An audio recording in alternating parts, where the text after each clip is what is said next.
What are German sentence brackets? In today's video, I will explain you what are we talking about if we say that's a sentence bracket.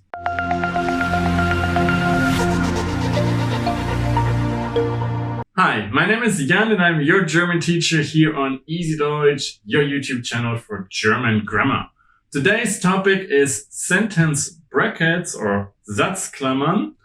In German, we use those mostly in main clauses, and it means that we either separate the verb into two different parts, or we separate the two verbs that exist in the same sentence. And with the help of my ebook, German Grammar Explained Easily, I will show you everything that you have to know about German sentence brackets, Satzklammern. So we're here now in my ebook, German Grammar Explained Easily. And today's topic is sentence brackets. So sentence brackets are something that is very unique in the German language. English doesn't use it, but it's way less complicated than you might think.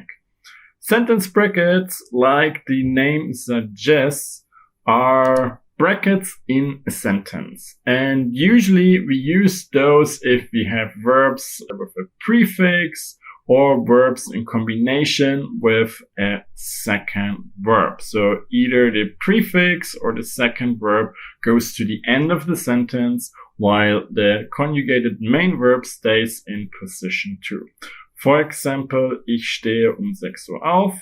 I get up at 6 o'clock. So in German, we would say I get at 6 o'clock up, because this is a separable verb. So we put everything in between those two parts of the verb.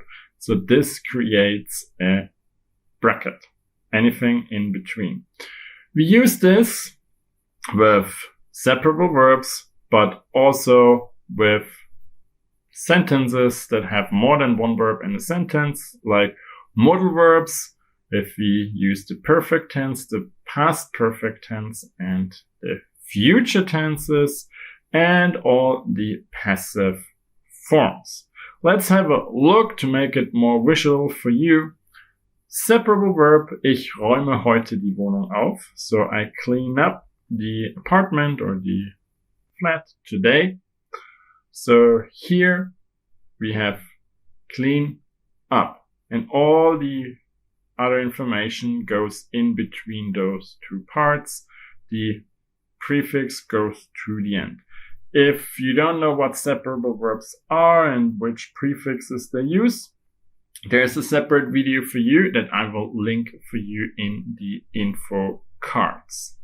Modal verbs, ich muss heute die Wohnung aufräumen, so I have to clean up the apartment today. Here we have the modal verb conjugated in the second position and the main verb at the end of the sentence. Everything else goes in between. There are more modal verbs. I'm not listing them all here. That would be too much. If you have questions about modal verbs, you will find the video about that in the info cards. Perfect tense, ich habe heute die Wohnung aufgeräumt, so I have cleaned the apartment today. Again, helping verb to create the tense, second position, and the rest, the main verb at the end.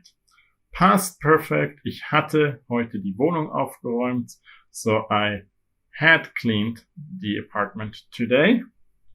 Future, ich werde heute die Wohnung aufräumen. I will clean the apartment today. There's also the future too. Does the same thing. I have not included here for simplicity because we just add an extra verb here at the end. But passive voice does use it. Die Wohnung wird heute von mir aufgeräumt. So the apartment will be cleaned by me today. There we always have the bracket. I also link my playlist for the tenses in the info cards for you so that you can figure out how to create those tenses if you don't know it yet. And the same for my playlist about the passive voice in German.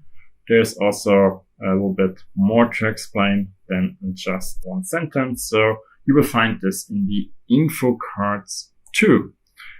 And very important, the sentence brackets are mostly used in main clauses. Why?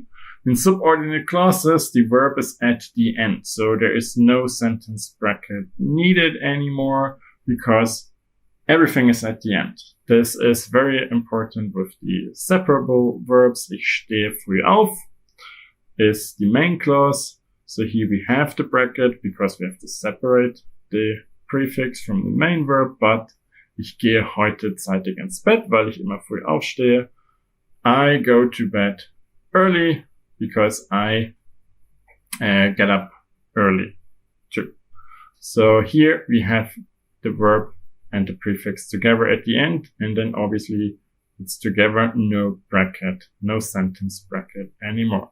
You can see that's pretty much a name that you have to know that describes that there is a separation, that there's the one verb in second position, the other one at the end, or if it's a separable verb, that the main part of the verb is at the second position and the prefix is at the end of the sentence. That's all for sentence brackets. Not so hard, in my opinion. If you have any further question about German sentence brackets, Satzklammern, please don't hesitate to write them in the comment section below. I always try to answer all of them. If you've liked this video, if you've learned a lot today, please don't forget to hit the like button and subscribe to my YouTube channel if you haven't done it yet. That's always a great support. And it's even a better support if you also share this video with your friends and everybody you think who needs to improve his or her German. And if you want to be one of my best supporters, I don't do Patreon or anything else. I prefer to give you real extra value if you pay money to me. That's why the ebook that I've used for this lesson, you can actually buy it together with many more ebooks. There are also exercises and specialized ebooks for German prepositions, German cases, and German connectors.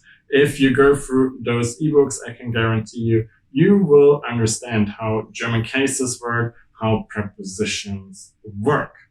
And if you want to do that, you can guess it already. The links for this are in the video description below this video. Thanks a lot in advance, and I hope I will see you again in one of my other videos. And until then, viel Spaß und Erfolg beim Deutschlernen.